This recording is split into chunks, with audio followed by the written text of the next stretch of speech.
Yes. Tyler in the B96 studios, G-Eazy. Hello. Hello. Hello. Hello. How was the Thanksgiving?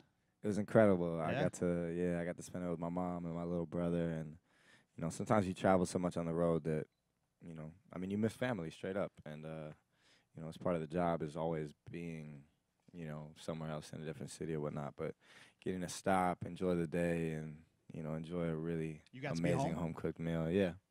They live in New Orleans now. Oh, so it's not too far from here then. Yeah, nah. So what's Thanksgiving like in the G-Eazy household?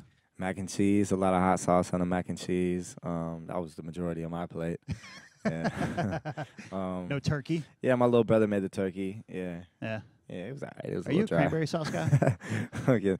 Yeah, cranberry's cool. I like the kind that's just out the can. Yeah, like see, I'm jelly. with you. Right, yeah. I don't And like it the still real has kind can made marks out when of you it. You slap know it what I on a mean? plate. Yeah. Yep. Cranberry sauce, I think it's a bad rap, and I just was taking a poll around the building, and I want to make sure you were in on that too. Yeah, I'm welcome to Chicago.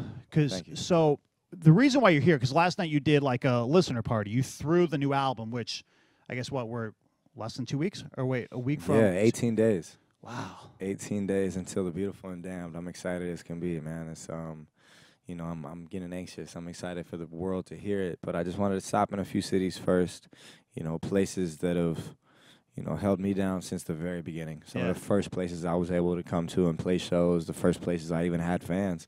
So coming back to these places and playing the album for, the first 500 people in Chicago who pre-ordered it, just to get a feel for like, the day ones, the diehards, you know what I mean? The people that have really been there from the jump. So came out, I talked to them about the album. I played them the short film that I did that goes along with it. Mm-hmm. And played them the album last night, and it was incredible just to watch the reactions. How scary is that? Because now you're 18 days away. You've worked really hard on this album. Comes out on the 15th. You slap it out there. How scary is that to put your baby out there in the world? Terrifying. Yeah. Absolutely terrifying. It's all on the line. But, I'm used to it by now. This is my third go-around. And, the platform only gets bigger. The audience only gets wider. And this is, all you pray for, all you hope for as an artist is to have somebody on the other side that's listening. Yeah. So I'm really, I'm excited about it. I'm confident in the album, and I'm excited for the world to hear it. But there's always going to be those nerves until it's out. Right, yeah, for sure. Now, because you said, I guess, when was the first album out? 2015? 2014. Okay, so we're now 3 deep. Has the approach to every album changed?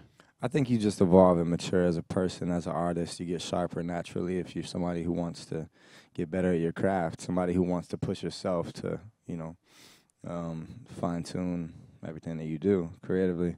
I guess the approach was I just made a lot of music. I just worked my ass off. I went in and, spent every single night in the studio for, 8 or 9 months, damn near.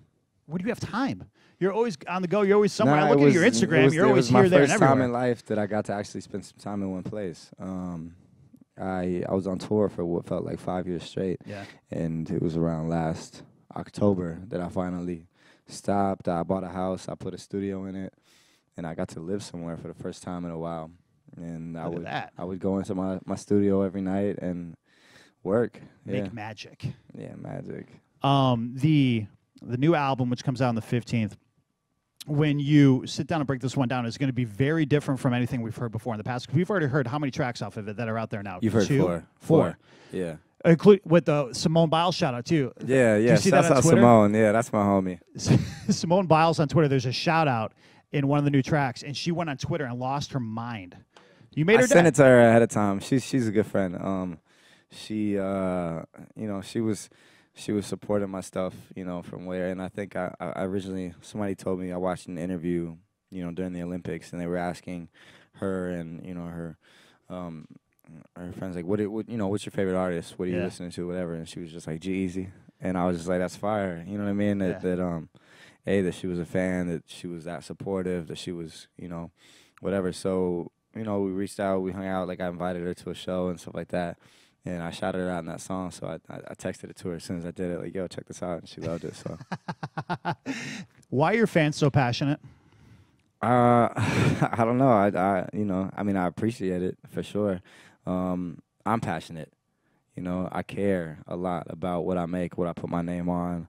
I don't just slack or just let anything slide or anything go. It's like, it's got to be quality, and I hope that that they can feel that they can react to it, and that that's where that passion in return comes from. Because I remember the first time I saw you live was at a venue in Seattle called WAMU Theater. Yeah, and I think it was before the first album even came out. You might have just signed your first, but that venue was 7,000 people, sold out, people wall to wall, and that was before you're a mainstream household name. It's always been a culture around the music, and I think that just again comes back to caring about the quality of of what we do. From every single show, I don't take a night off.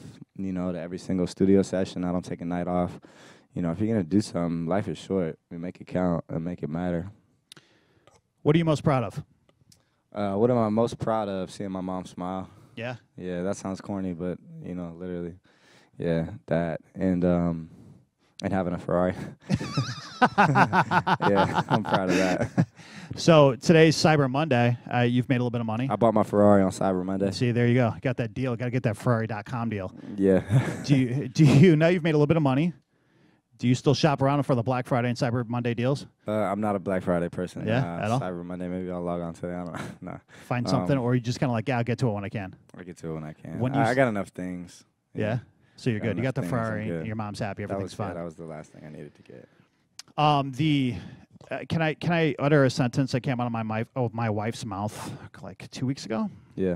She looked at me, she said, "Why don't you look at me the way G-Eazy looks at Halsey?" So yeah, that's awkward.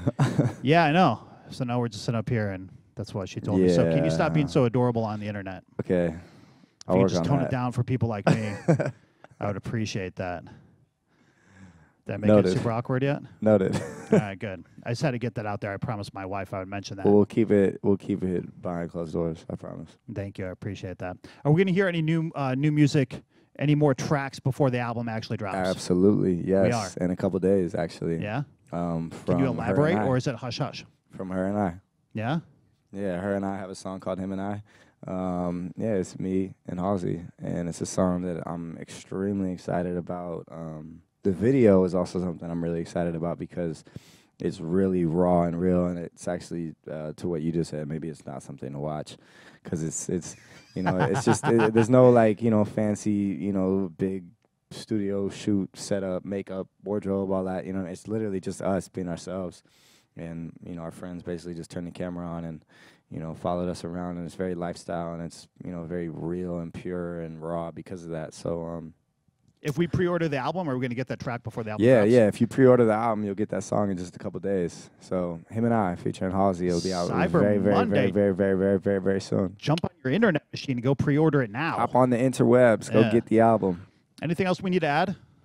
Man, album is out December 15th, The Beautiful and Damn. The short film is out December 15th, The Beautiful and Damn. Let's go. It's been like a year since we've talked to you on B96, since the last time you played Jingle Bash almost a year ago. Yep. And clearly nothing's changed. You haven't done anything. What have you been up to? Nothing. Just making albums. You got all this stuff happening. You've been all around the world. Yeah. Congratulations on everything. Congratulations on all the success. I know you did the album. It was kind of like a listening party last night for like 500 fans. You said it went well? No, it went incredible, man. I mean, just watching the reaction of the fans, hearing the music for the first time, it's a special thing. Beautiful. G-Eazy, go get the album on December the 15th. Go pay for it with your money and the dollars that you earned at your job today. Or pre-order. You can pre-order it now. Do that. You can. Go cop that. All right. G-Eazy, everybody.